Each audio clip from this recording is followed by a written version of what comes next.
நான் எதையும் ஆதாரத்தோடு தான் பேசுவேன். காரணம் நான் கலைஞருடைய மகன். மாண்புமிகு அம்மா அவர்கள் சொன்னதை மட்டுமே செய்வேன், வேறு யாரு சொன்னாலும் செய்ய மாட்டேன். திட்டமிட்டு அம்மாவை கொன்ற பாவிகளாச்சே நீங்க.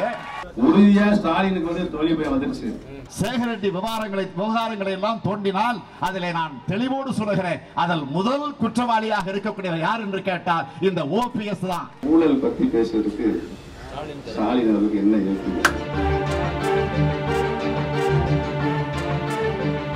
முதலமைச்சராக பதவி ஏற்றுக்கொண்ட ஓ பன்னீர்செல்வம் அவர்கள் ஏன் அப்பொழுது அம்மையார் ஜெயலலிதா அவருடைய மரணத்திலே மர்மம் இருக்கிறது, விசாரணை கமிஷன் அமைக்க வேண்டும் என்று ஏன் அப்போ நீங்க சொல்ல முன்வரல?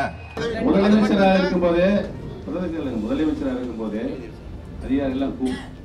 அதிகாரிகள் கூப்பிட்டு இதை மக்களிடத்தில் மிகப்பெரிய சந்தேகம் இருக்கிறது, 75 நாள் நம்ம மருத்துவமனையில் அனுமதிக்கப்பட்டு சிகிச்சை அளிக்கிறது சொன்னாலும் மாண்புமிகு அம்மாவுடைய மரணத்தில் சந்தேகம் இருக்கிறது, இதை உரிய முறையில் விசாரணை செய்து நாட்டு மக்களுக்கு தெளிவுபடுத்த வேண்டும் என்று தான் நான் அன்றைக்கு விசாரணை கமிஷன் அமைக்க வேண்டும் என்று கோரினேன்.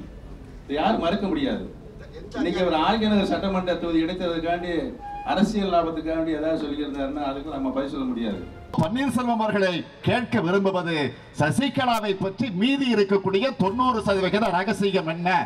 இவரு கேட்டாரு, அவரு கேட்டாரு, அவரு கேட்டாரு, இப்ப நீங்க கேக்குறீங்க.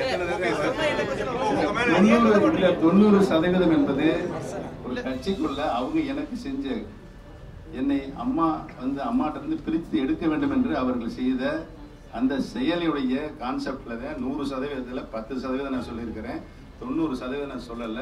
அந்த 90%த்தை நான் என்னுடைய புதைத்து விட்டேன் அப்படின்னு தான் சொல்லுவாங்க. இதுல என்ன இருக்குது? மணல் மாஃபியா சேகர் ரெட்டி நெருங்கிய நண்பர் அவருக்கு.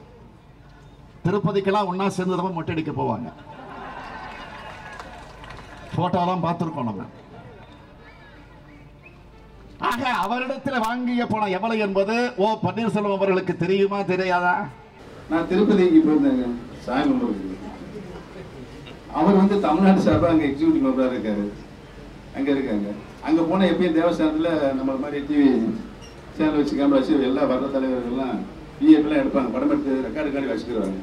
அப்போ என்னை வெளியே அனுப்புறதுக்காண்டி அந்த ஈஓவும் வந்தார், இவரே என்னை வெளியே வந்து வெளியே அனுப்புறதுக்கு வந்தார். அந்த போட்டோ அவர் போட்டாங்க,